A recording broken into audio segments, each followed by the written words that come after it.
চলেন আগে একটা ভিডিও দেখে আসি।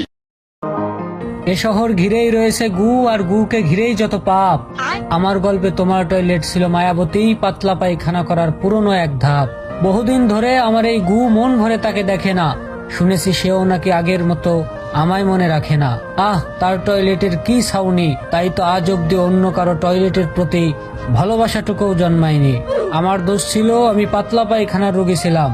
টয়লেটে হাগার অধ্যায়টা নিষিদ্ধ ছিল আমার জন্যে।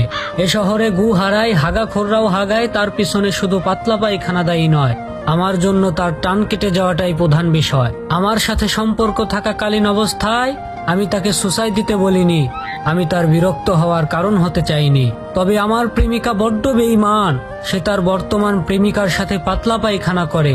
আমার এই করুণ অবস্থায় সে তাকে পানি এনে দিয়ে সাহায্য করে।